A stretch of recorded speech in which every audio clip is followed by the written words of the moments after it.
Right guys, Spa weekend is finally here and Lewis Hamilton is about to run the most extreme setup Ferrari has built all season. We're talking a low drag configuration that could either close the gap to Mercedes or completely expose Ferrari's weaknesses. Let's get into it. Spa-Francorchamps, 7 kilometers, the fastest track on the calendar. The Kemmel straight alone, 770 meters of full throttle, where Mercedes has been untouchable. Mercedes W17, 342 kilometers per hour. Ferrari SF26, 334 kilometers per hour. Gap, 8 kilometers per hour. Hamilton's solution? Strip the car down. Standard Ferrari wing, 12 degrees angle of attack. Spa spec wing, 10 degrees angle of attack. Drag reduction, approximately 15%. Single element beam wing, never seen before on the SF26. Minus 12% downforce in high speed corners, plus 8 to 10 kilometers per hour on straights. But the real gamble is underneath. Barcelona Silverstone spec, 3-layer floor support, maximum downforce stability, sacrificing Ferrari's strongest sectors to compete where they've been weakest. Why does this matter? Remaining circuits. Low drag tracks, 6 races. Monza, Baku, Austin. High downforce tracks, 4 races. If Hamilton's setup works at Spa, Ferrari becomes a threat everywhere. Lewis has been in the simulator for weeks. Testing setups Ferrari's engineers said were too aggressive. He pushed them to go further than they planned. And this weekend, we find out if he was right. But here's the question. Can Ferrari sacrifice their cornering advantage without falling apart in Sector 2? Because that's the gamble. Alright, so now that you've seen what's at stake, let's break down exactly what Ferrari is bringing to Belgium, component by component, and why Hamilton's input might be the key to their entire championship strategy. If you are new to the channel, make sure you go ahead and subscribe. Means the world having your guys' support. Let's get started. Here's where Ferrari stands right now. The SF26 has been competitive in 2026, won races, but Mercedes still holds the edge on power circuits. The gap is cited at 15 to 20 horsepower down on the Mercedes unit. That's just the ICE. When you factor in battery deployment, Mercedes can hold full power longer on straights like Kemmel at Spa. Ferrari's been compensating with superior cornering, especially medium to low speed. They've brought aggressive upgrade packages, Austria, Barcelona, Silverstone, the rotisserie wing, the FTM innovations, the floor edge revisions, all of it designed to maximize downforce efficiency. But Spa is different. Spa punishes drag. It rewards straight line speed. And Lewis Hamilton, who's won here more than any current driver, knows exactly what this track demands. He's been in the simulator for weeks, testing low drag setups. According to reports from Maranello, he's pushed Ferrari to go further than they originally planned. This is where the SF26 either proves it can compete on power tracks or shows its limitations. Let's talk about what Hamilton specifically asked for. First, the rear wing. Ferrari's bringing a new specification to Spa that's even more aggressive than the version they tested in Austria. If you take a look at the main plane, the angle of attack is reduced by approximately 2 degrees compared to their standard medium downforce wing. That might not sound like much. But at 300 kilometers per hour through Blanchimont, that's the difference between being energy starved or having battery deployment left for the next straight. The beam wing is also revised. They've gone with a single element design rather than the double stacked version we saw at Silverstone. Less downforce, yes, but significantly less drag.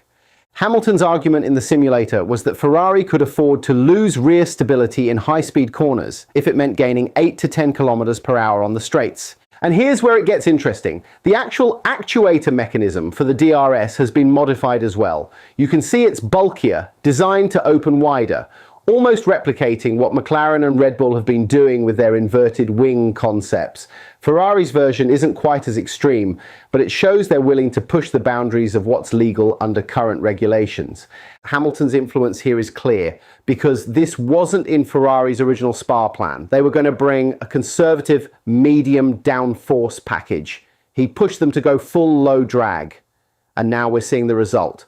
But the rear wing is only part of the story. The floor is where Ferrari's really gambling. Now, if you actually take a look at the floor edge, they've removed the 3-layered support structure they've been running since Barcelona. It's back to the simplified single support design, similar to what we saw in Australia.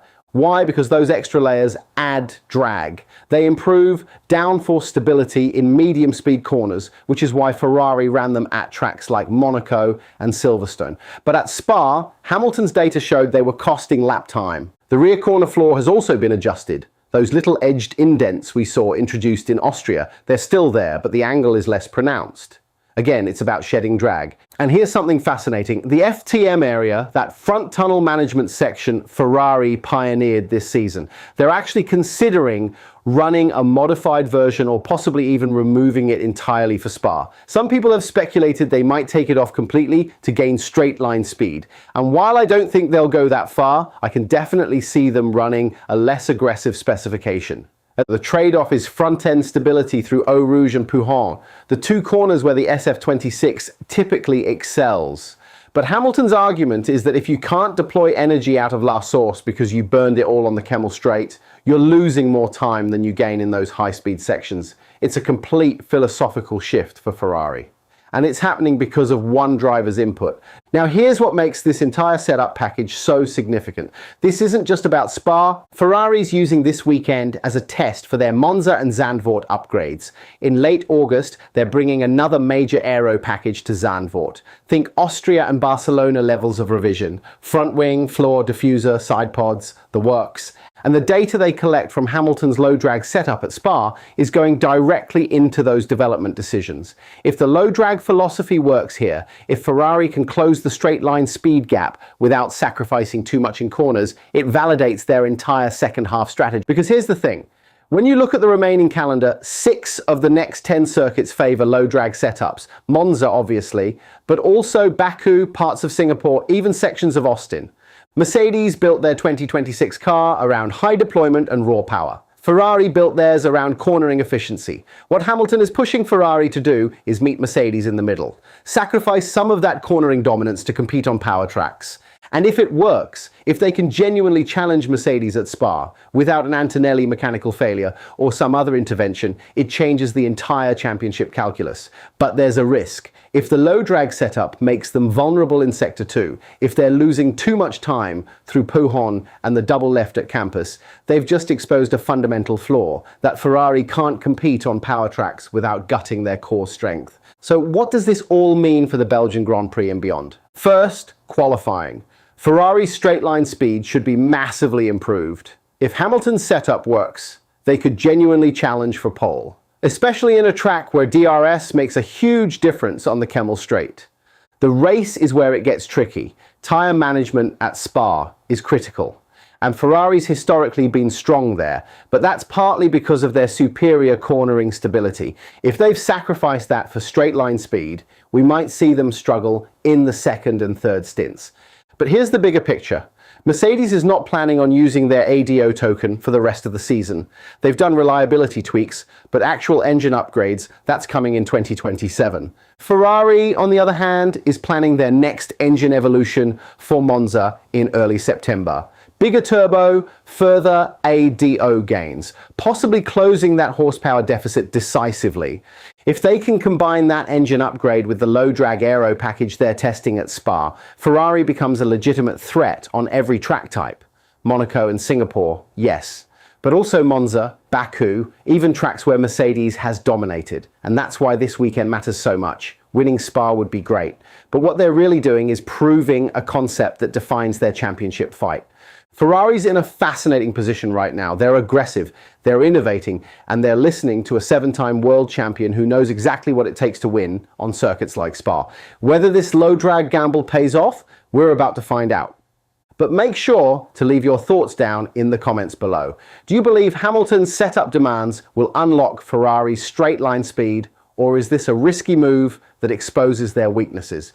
Do you think Ferrari can genuinely compete with Mercedes on power tracks by the end of the season? I'd love to hear what you guys think. Thank you all for watching the video. Make sure you give it a like and subscribe. It would mean the world. And peace.